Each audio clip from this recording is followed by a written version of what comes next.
Hello, this is Aaron Billberg, and I have the pleasure of having your child in my fourth grade class. This is a presentation to talk about some of the different expectations for students and just kind of get some information about the year going forward. This is in replacement of the pin nights that have happened in the past. So hopefully you are viewing this video and can get some good information from it. So let's begin. Meet our team. Our team is made up of 7 teachers this year. Obviously, I am new to the team. So we have Christy Palinch, Tracy Plime, Jenny Fick, Elise Leeser, Michelle Morse, myself, and then Jess Ginter. All of us have a wide variety of experience levels, which is awesome because it allows us to have a lot of great new ideas and to bounce ideas off of each other. So we're fortunate to have a really good fourth grade team here at Turtle Lake. Our support team, we have kind of 2 sections, one for math, one for reading. For math, we have Ellen Cooper, Mandy Kester, Rachel Hollinger, and Ryan Lohr. Ellen Cooper is teaching, they're all teaching specific math classes, whereas Ryan Lohr is working with Christy Palinch in her math class. Reading, we have Mandy Kester, Megan Hebert, Ryan Lohr again, and then Kelly Abrahamson. Our daily schedule. Our daily schedule stays pretty consistent throughout the year. The only things that will switch will be unit studies every 21 days. So we start out with morning work, kind of a soft landing, having the kids come in, get ready to go for school with the morning announcements happening around 9:20. Then at about 9:30 we head to math. Your students have a different math teacher. Some of them stay with me, others go to different teachers. And yeah, they go to that math class at about 9:30 till about 10:45.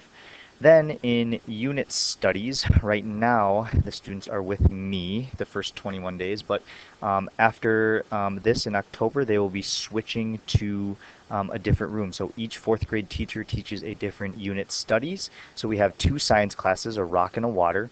We have a state research class, we have a Spanish class, and then 3 different social studies classes.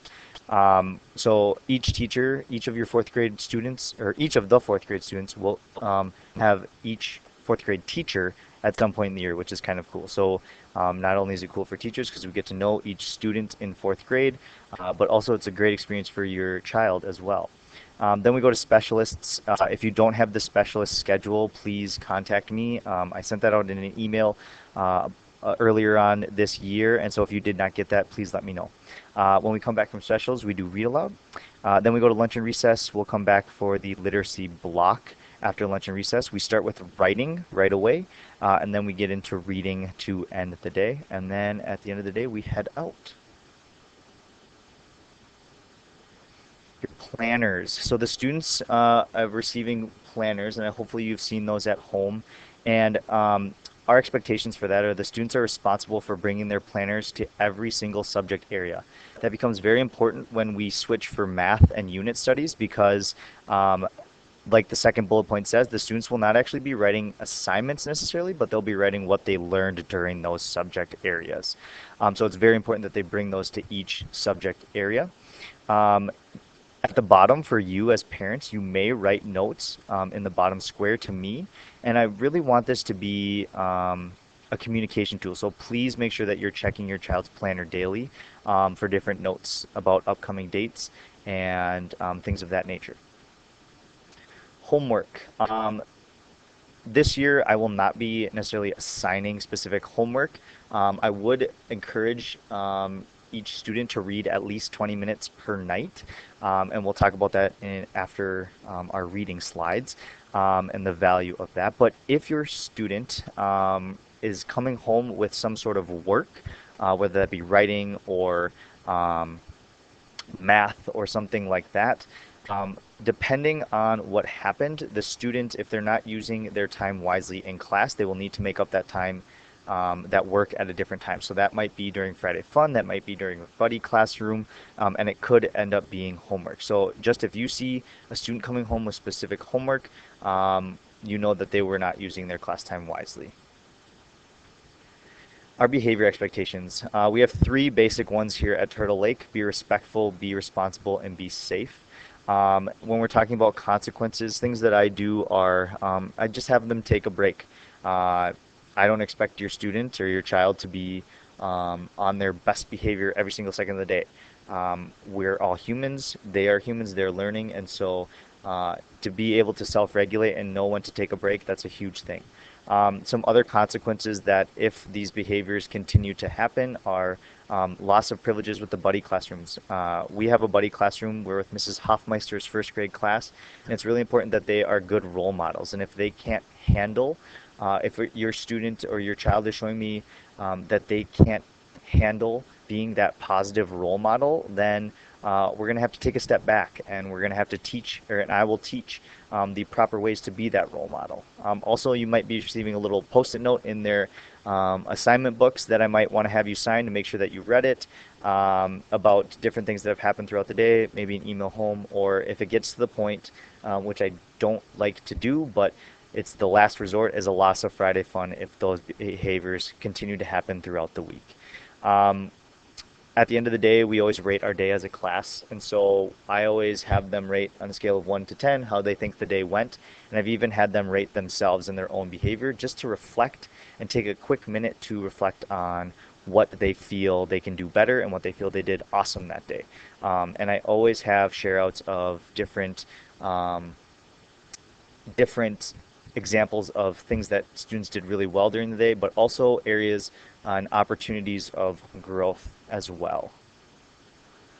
So how can you help us as parents? One of the things is when we talk about reading homework necessarily, we're talking about having a certain time and a quiet place for them to do their work. That is huge, having a set place. Maybe it's their room, maybe it's the kitchen table. Wherever you feel like works at your home, have a certain time when the student has to complete their work, and it's a quiet place at that time. For reading, if you're reading with your child, have them read to themselves, maybe read with you as a partner, or listening to you as an adult. The value of actually listening to someone else read is very important to kids, and so that's why we continue to do read aloud. So that's a part of reading as well. The planner, please talk through your planner each night with your child. That would help us a ton to keep you informed about what's happening in the classroom, as well as to keep your child accountable for writing what they learned each day. The TL folders or the Turtle Lake folders, they're blue with a big yellow turtle on them. Please clean those out each evening with your child. There's a section for take home and keep at home, and there's a section for return to school. And so please check those to make sure that you're not missing any important papers that need to be returned to school. And then just communicate with us and me specifically when needed. It takes a village to raise a child, and us teachers to help us do the best that we can and to make sure that your child is successful. We need your support and your partnership in this endeavor as well. And we all want what's best for your student and your child. So that communication and keeping that open is huge. So please, please don't hesitate to communicate with me. Now getting into some of the subject areas. For writing specifically, the different types of writing we're going to cover this year are personal narrative, descriptive writing, persuasive essay, informational writing, and poetry. And so we're going to learn how to do the writing process. So from brainstorming to rough draft to revising to editing and then to finally publishing their papers, we're going to go through every single step. And the final drafts will actually be typed. They'll be turned in on the Google Classroom and they will be printed out and placed in their student's writing binder, or in your student's writing binder. This binder will be a collection of their work, and I'm hoping to have some examples of where they started and in the beginning of the year or the beginning of the unit that we teach, and then where they ended up their polished piece of writing at the end, because I think it's really invaluable for the students to see that growth. For reading, our routine is we actually do read aloud right after specials, but there's a read aloud component to our reading. Then we do a quick mini lesson, about 15 to 20 minutes, where we're teaching a specific skill or strategy. Then the rest of the time is independent reading. And so when students are not working with me in small groups, they are independently reading to themselves. It's a great way to make sure that they have their nose in a book and that they're learning from their characters and that they're really developing those great reading habits that we want to see as they go through their educational careers. Also, I may be independently conferencing with different students to keep them on track and to make sure that I know the most information I can about your child. Also with reading Tuesdays is our library time. Our library time is at 2:30. Or yes, 2:30. And so that was a switch from the beginning of the year. So please make sure that our library books are at school on Tuesdays. Our main reading topics this year, we've been focusing heavily on this first unit with character traits. We'll end up talking about text features, author's purpose, their craft moves point of view out throughout the year. When we get more into nonfiction, we're going to be talking about main idea and supporting details and how to find those and locate those. Talking about finding explicit and implicit details in the text, getting to that more abstract thinking. We also cover historical fiction, and a big part of the curriculum that we teach is talking about theme. So talking about what did the character learn, or what did the author want us to learn about in the specific text that we read. So talking a little bit more about reading small groups, students are pulled into strategy groups each week, probably with about 3 to 5 students, depending on where I see the needs. And these groups are constantly changing, and it's really due to the needs of the students. So if I see a group of students who might need some work in summarizing, I might pull a group of 4 to 5 of them to work on that skill of summarizing. They could be at different reading levels, but that's the beauty of strategy groups. It's all working on the same exact skill or strategy. Word study. So word study will be replacing spelling this year. Research actually shows that memorizing spelling words doesn't always give a transfer to their written work. So we're really going to be focusing on understanding the word parts. Prefixes, suffixes, root words is going to be our huge focus this year with spelling, and hopefully we see that transfer into their writing. Going back to the homework component, one thing that I want to emphasize is this 20 minutes at home and why it is so important. So as you can see, I'm not going to read this whole graph for you, but as you can see, student A reads 20 minutes per day at home, student B reads 5 minutes per day at home, and student C reads 1 minute per day at home. You can see the differences over time where those students end up. And so I cannot stress enough the value of this 20 minutes at home. I've talked a lot to our class about having a different text weights, or different books and texts having different weights for them. So for instance, a 3-pound book might be a very, very easy book for them to read. It builds fluency. They really enjoy reading it.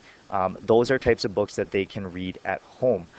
So I encourage books that they feel will help them and they would enjoy. Those are the types of books that they should be reading at home. I will really focus on having them have a 5-pound book here at school, which is kind of like a medium effort book where they're being challenged and they have to use some of those strategies that we learned in, or that we learn in class, or maybe they've learned in previous years. And this is a book where there's a little bit of resistance. A 5-pound book is a book where there's a little bit of resistance, but not enough that they can't overcome it by themselves. So that's what I want here at school. So if your student is reading 2 different books, that is okay. It's oftentimes nice to have a stack of books for students to look forward to read to in the future. So if you ever hear your students say, oh, I think this is a 3-pound book, or I think this is a 5-pound book, or an 8 or a 10, that's what we are talking about. It's the different difficulties of those books. Please, if you have any questions, do not hesitate to contact me. I will always answer emails, hopefully back within 24 hours, depending on when I receive them. And also on the weekends, however, I try to stay away from my work email. But if it's urgent, please write urgent in the taskbar, and I'll respond back to it on a Sunday night, because I always check my email on Sunday night. So my email is there listed on the screen, as well as my phone number if you ever have questions about or comments about something that you need me to know. Please, please, please keep that communication line open. That will help everyone be successful. Thank you so much for watching this video. Hopefully it taught you a little bit more about your child's 4th grade experience, and I can't wait to meet with you later on in the future. Have a good day.